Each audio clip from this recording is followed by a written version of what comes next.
10واں سپارہ سورہ توبہ کی آیت نمبر 81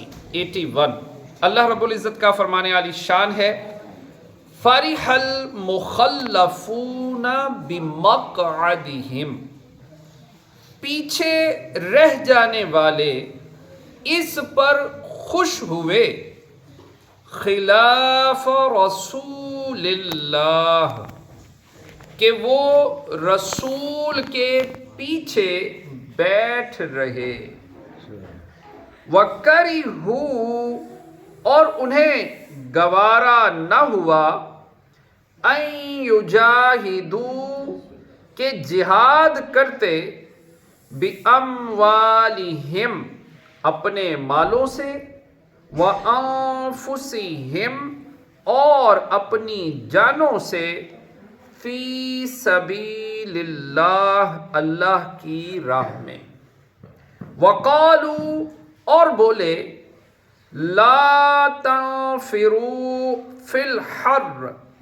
اس گرمی میں نہ نکلو، قل، تم فرماؤ، نار جہنم، جہنم کی آگ، اشد حرا، سب سے سخت گرم ہے، لو کانوا یفقہون، کسی طرح انہیں سمجھ ہوتی۔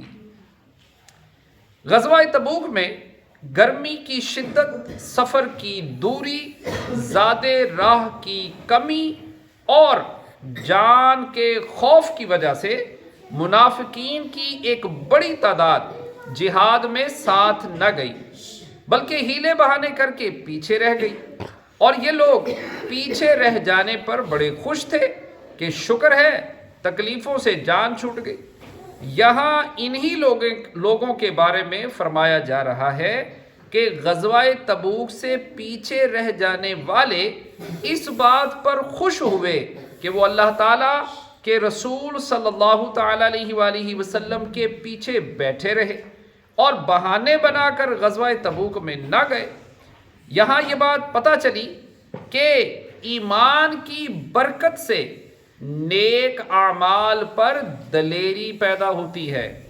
اور کفر و نفاق کی وجہ سے کم ہمتی پیدا ہوتی ہے۔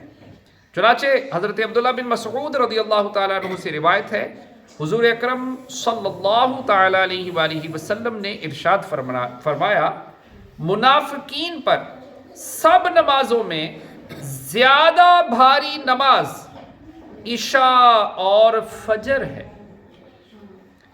اور جو ان میں فضیلت ہے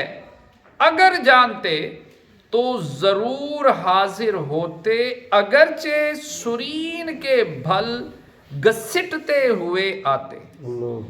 اس آیت و حدیث سے سمجھ آتا ہے کہ جس کو گناہ آسان معلوم ہوں اور نیک کام بھاری محسوس ہوں، اور اس وجہ سے وہ گناہ کرے اور نیکیاں نہ کرے، تو اس کے دل میں نفاق کی ایک علامت موجود ہے۔ اللہ تعالیٰ ہمیں اس سے محفوظ رکھے، آمین۔ غزوہ تبوک کے موقع پر موسم بڑا گرم تھا اور وہ جگہ بھی بڑی گرم تھی۔ وقت اور علاقے کی گرمی جمع ہو گئی تو ان لوگوں نے ایک دوسرے سے یہ کہا، اس گرمی میں نہ نکلو۔ اللہ تعالیٰ نے اپنے حبیب صلی اللہ تعالیٰ علیہ وآلہ وسلم سے ارشاد فرمایا کہ اے حبیب صلی اللہ تعالیٰ علیہ وآلہ وسلم، انہیں فرما دیجئے کہ اے حبیب صلی اللہ تعالیٰ علیہ وسلم، تم فرماؤ، جہنم کی آگ شدید ترین گرم ہے، اگر یہ جانتے تو تھوڑی دیر کی گرمی برداشت کر لیتے اور ہمیشہ کی جہنم کی آگ میں جلنے سے اپنے آپ کو بچا لیتے۔ یہ تو منافقین کا حال تھا۔ اب یہاں حضور پر نور صلی اللہ تعالیٰ علیہ وآلہ وسلم کے ایک سچے عاشق کا حال سنیے۔ چنانچہ واقعہ کچھ اس طرح ہے کہ حضرت ابو خثیمہ رضی اللہ تعالیٰ عنہ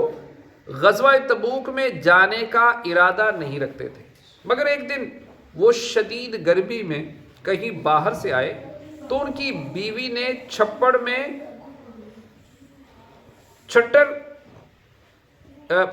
میں کچھ کر رکھا تھا. تھوڑی دیر اس سایہ دار اور ٹھنڈی جگہ میں بیٹھے، لیکن پھر اچانک ان کے دل میں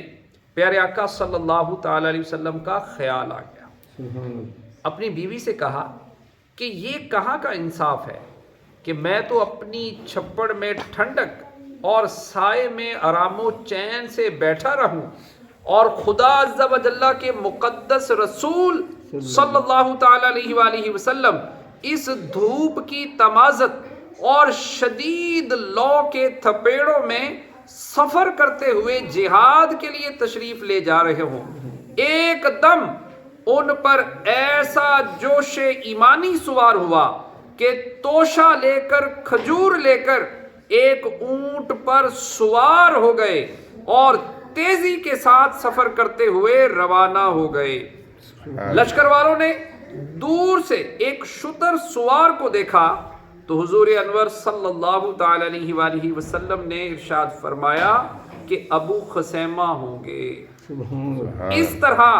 یہ لشکر اسلام میں پہنچ گئے. اللہ پاک ہمیں بھی عمل کی توفیق عطا فرمائے اور فجر و عشاء کی نمازیں مسجد میں باجماعت ادا کرنے کی ہمیں توفیق عطا فرمائے. آمین بجاہ خاتم النبیین صلی اللہ تعالی علیہ وآلہ وسلم اجمعین. صلو علی الحبیب.